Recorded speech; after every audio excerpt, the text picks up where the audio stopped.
Hello, this is an assessment of a Richard Lipp grand piano, 176 centimetres long, about 5'9", and just coming to stock. So want to see what sort of work needs to be done to it.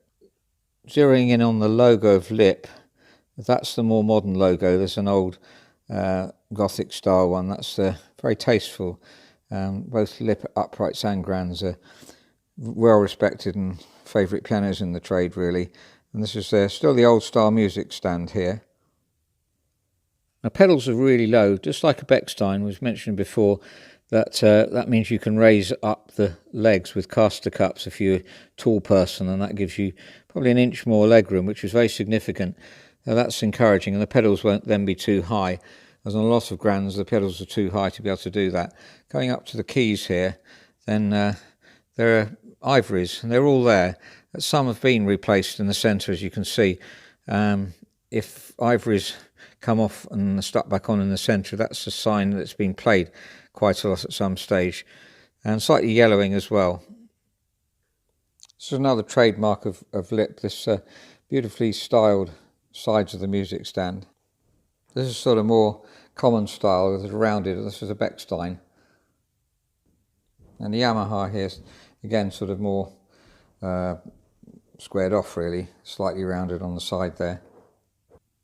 Now the casework's very tasteful rosewood and high quality, but as you can see, it does need repolishing ideally, though we can probably make good the back end here to sell it less expensively. French polishing takes about 70 hours, so obviously adds a lot to the price. Although the polish isn't too good, the veneer is good on the piano generally, so there's nothing missing in that sense. The piano has really tight tuning pins, original, they're very small. That's why this normal size lever standard moves around like that. They're quite small for it, and right the way down, so they're all original, and original strings, which is good in the sense that it's preserved Richard Lipp's original tone, which is wonderful.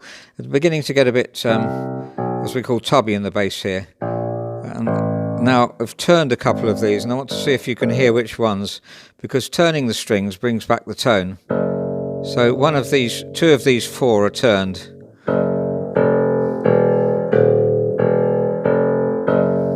Sorry. Can you hear which ones they are? And let's have a look at them and see if you're right.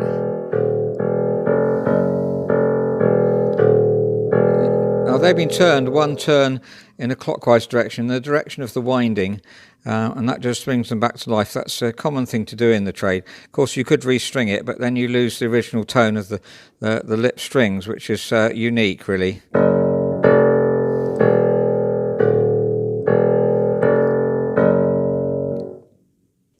So based on that success, we'll be turning all the bass strings here.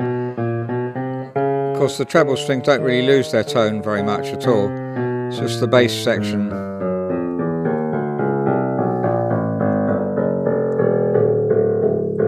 Here down there particularly, once they're turned, they'll sound nice and renewed like those do.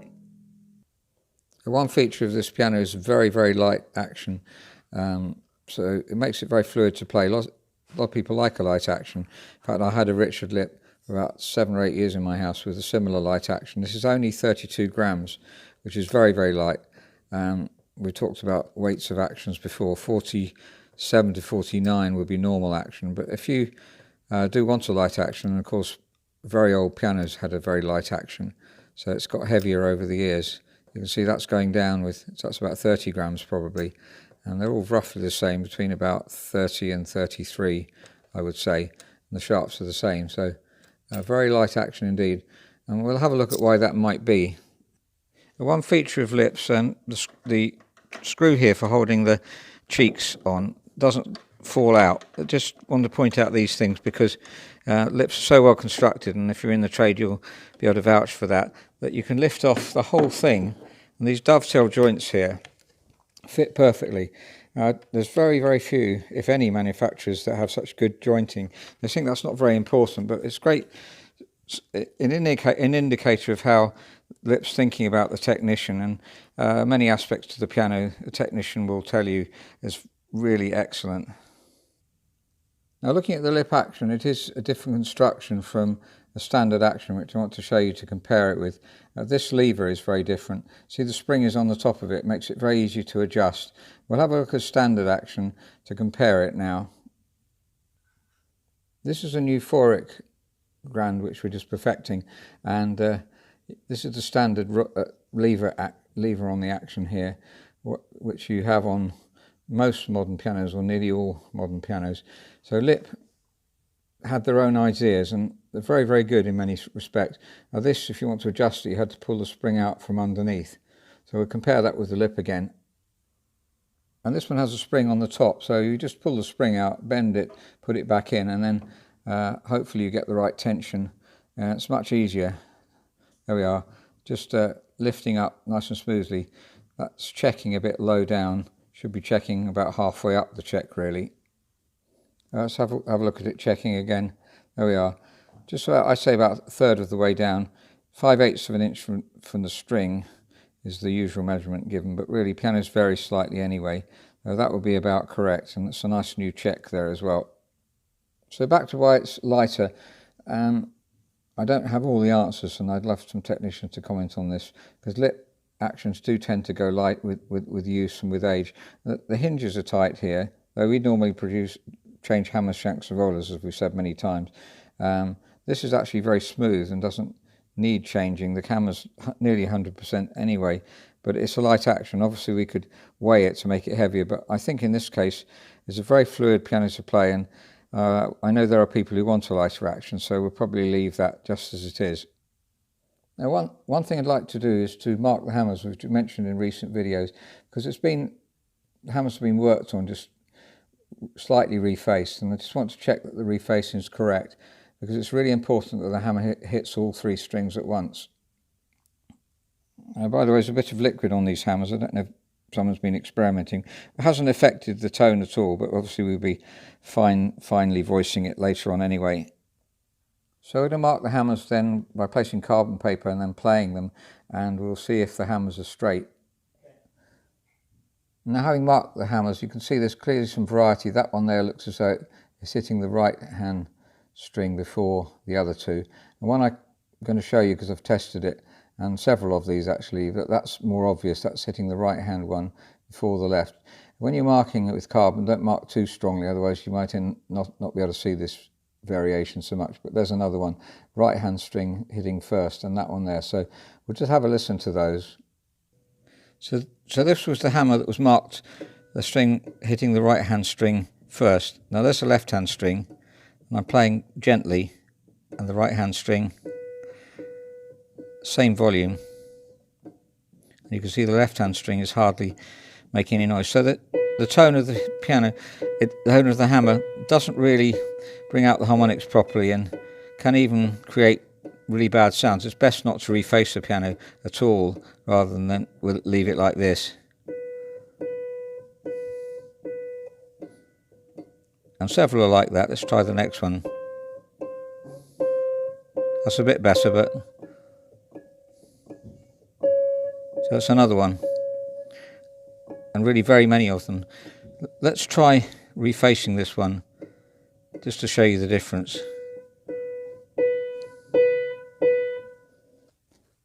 So you can see the line there. It's clearly hit there, because I perhaps played it a bit too loud. The carbon paper did mark on that side, so when you're doing the carbon paper you want to be a bit gentle with it. It's difficult to know how much sometimes, but let's just hold it with those two hammers. It's best to be careful with the hinges here. So I'm not doing a full refacing here, this is just for the video purposes. So on the right hand side it's hitting too early, so let's get rid of that mark on the right hand side. There we are, and that's probably enough. Just emphasising the right hand side here, as I'm not reshaping them as you would normally do more on the shoulders, but just to demonstrate on this video. So the right hand side, now let's see if that's done the trick and if it's hitting all three at the same time now. Okay, so testing both strings again.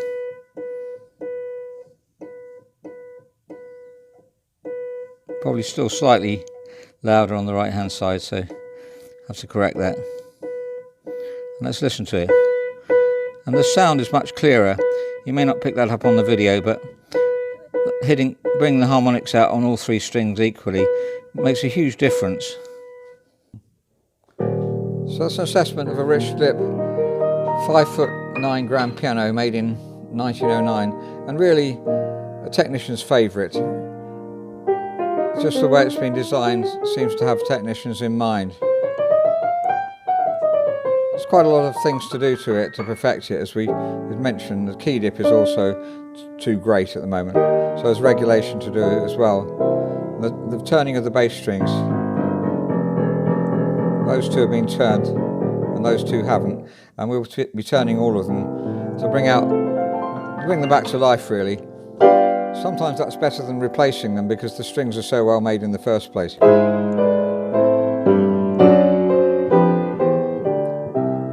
So I know Lipp well because I've had them in my house. I had a Lipp very similar down weight to this, very light, about 30 odd grams, and then I changed that for another Richard Lipp grand later on, so it's always been a favourite of mine.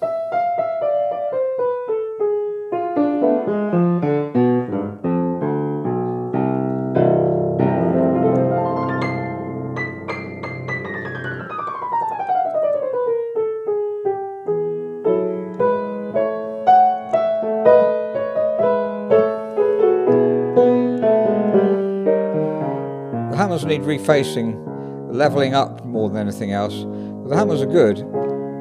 We talked about the light action, and that there are folks who like light actions because they're ideal if you don't do very much playing and you just want to play you like to play very fast passages or not have too much effort in doing so.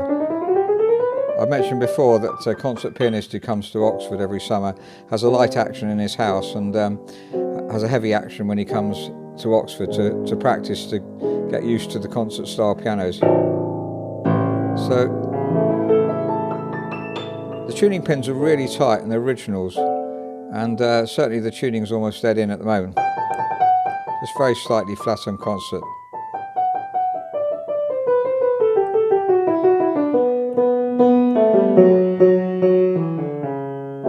And some of the sounds you're hearing are a bit extraneous, and that's to do with the hammers not being straight. So that's an important thing to note on this piano.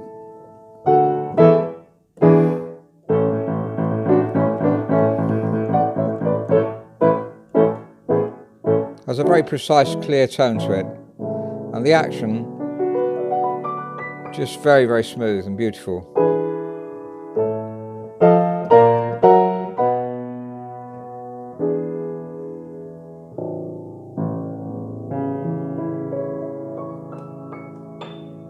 Thank you very much for listening.